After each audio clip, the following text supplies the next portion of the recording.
कैसे हो? आज बातचीत स्टार्ट करें। दिन कैसा बीता? कम्युनिटी पोस्ट की चीज़ें कितनी पूरी की तुमने? मैं कोशिश करता हूँ कि कल वाली बातचीत को जितने भी बच्चों ने सुना होगा उनका आज का दिन बेहतर हुआ होगा अगर उन्होंने अप्लाई करा होगा तो।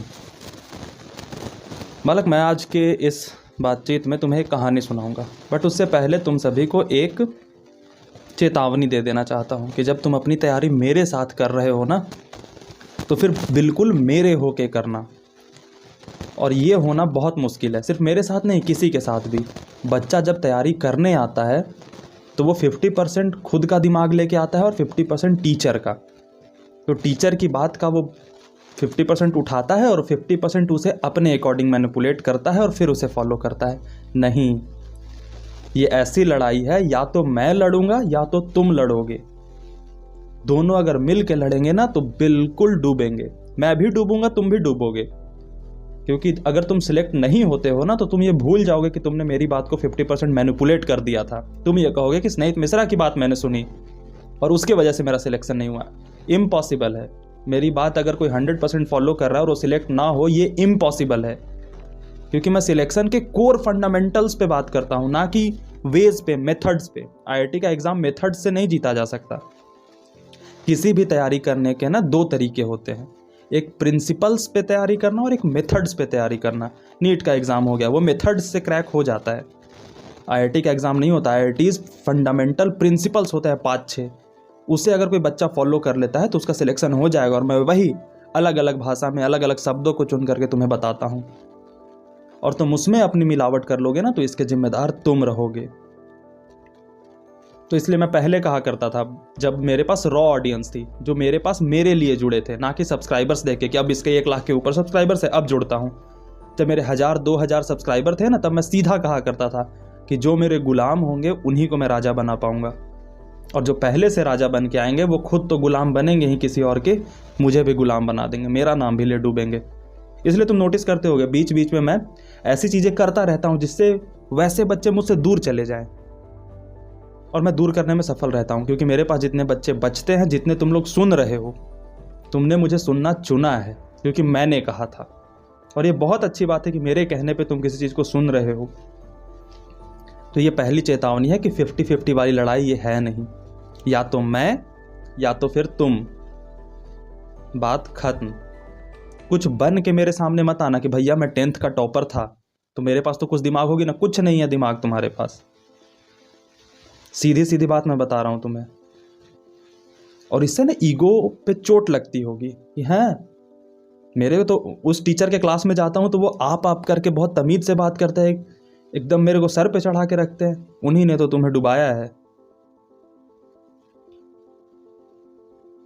हम ना इज्जत में फंस जाते हैं। जो हमें बिना कुछ हुए इज्जत देने लगता है ना, वो हमारी इज्जत सबसे पहले ले डूबेगा, याद रखना। तो मैं कुछ नहीं हूं, इस बात को अपने अंदर बैठने देना, और फिर एकदम खाली स्लेट होके आना मेरे पास। मैं सिलेक्शन करा दूंगा तुम्हारा। और ये सारी गलतियां तुम नहीं कर रही, बहुत करते हैं। इससे बाहर आना बहुत मुश्किल होता है। मैंने भी करी है ये गलतियां, मैंने ही करी हैं सबसे पहले ये गलतियां मेरे सामने। मैं अपने टाइम में बहुत बड़ा नेता था, नहीं गया ना IIT। मेरी तरह होना है तुम्हें। संभल के रहना। ये थी पहली चेतावनी। इस पे अपने आप को हाइपर मत कर लेना। शाम की बात है, हंसी मजाक के लिए तुम आते हो तो हंसी मजाक तो हम करेंगे। बताओ तो फिर आज के तुम्हारे दिन में तुम्हारे लिए क्या क्या मुश्किलें आई, कमेंट करके जरूर बताओ। एक कहानी सुनाता हूं तुम्हें, क्योंकि आज की वीडियो में बार बार वीडियो मेरे मुंह से निकलता है। स्नेहित मिश्रा, तुम्हें क्या आदत हो गई है ये। आज की बातचीत में हम बात करने वाले हैं रिसोर्सेस पे। बच्चे के लिए कल जो मैंने डिस्ट्रैक्शन पे बात की थी, तो बच्चे को सबसे बड़ी प्रॉब्लम ये समझ आई कि 2 अच्छी चीज़ों में चुनना मुश्किल होता है। तो क्या भैया हमारे सामने 2 अच्छी चीज़ें आएंगी तो हम कन्फ्यूज्ड ही हमेशा रहेंगे? नहीं। और ऐसा कभी नहीं होगा कि तुम्हारे सामने कभी सिंगल अच्छी चीज़ मौजूद हो। अगर तुम्हारे सामने सिंगल अच्छी चीज़ मौजूद होगी ना तो तुम तो फॉलो कर ही लोगे, क्योंकि एक अच्छी चीज़ दिख रही है और दूसरी खराब चीज़ दिख रही है, तो तुम अच्छी चीज़ को ही फॉलो करोगे। दिक्कत तब होता है जब दो अच्छी चीज़ें दिखने लगती है, और ऐसा तैयारी में कभी नहीं होगा कि तुम्हारे सामने दो अच्छे ऑप्शंस फॉलो करने को नहीं बचेंगे। हमेशा तुम्हारे सामने दो ऑप्शंस होंगे और तुम उन दो ऑप्शन में हमेशा कंफ्यूज होते रहोगे। तुम्हारे सामने दो अच्छी किताबें हमेशा मौजूद रहेंगी, तुम्हारे सामने दो अच्छे टीचर्स हमेशा मौजूद रहेंगे, तुम्हारे सामने दो अच्छे मेंटर्स हमेशा मौजूद रहेंगे, तुम्हारे सामने दो अच्छी कोचिंग्स हमेशा मौजूद रहेगी। छोटी छोटी बातों पे देखते हैं, तुम्हारे सामने दिन में पढ़ूं या रात में पढ़ूं ऑप्शन हमेशा मौजूद रहेगा। तुम्हारे सामने मैथ्स की कॉपी में लिखूं या लाइन वाली कॉपी में लिखूं, ये ऑप्शन हमेशा मौजूद रहेगा। तुम्हारे सामने सुबह में उठ के पढ़ूं या शाम को पढ़ूं, यह ऑप्शन हमेशा मौजूद रहेगा। ये हो गई छोटी बातें जिसका डिसीजन हम सभी रोज लेते हैं। अगर सिंगल ऑप्शन हमारे सामने मौजूद होते तो हम बहुत अच्छी तैयारी कर लेते। और कल की वीडियो से बहुत सारे बच्चों ने सोचा कि भैया तो क्या दो ऑप्शन हमारे पास रहेंगे तो हम हमेशा कंफ्यूज रहेंगे। हाँ, रहोगे। तो इससे बचे कैसे भैया? क्योंकि बात तो आप सही कह रहे हो कि रोज हमारे सामने इतने सारे ऑप्शंस आते हैं और हमारे मन में रोज आता है, कहीं मेरा कुछ छूट तो नहीं रहा, कहीं मैं रावण को मारने में असफल तो नहीं हो जाऊंगा, कहीं मैं दुश्मन सेना को हराने में असफल तो नहीं हो जाऊंगा। तो बच्चा, मैं तुम्हें एक कहानी सुनाता हूं। एक औरत थी वो पैदा हुई तो उसका एक रिलीजन था, एक धर्म था, लेकिन हर धर्म के कुछ पाखंड होते हैं। तो उस पाखंड को जब उसने जाना तो उसका उस धर्म से मन उठ गया, तो वो अपना रिलीजन चेंज करके किसी और रिलीजन में गई।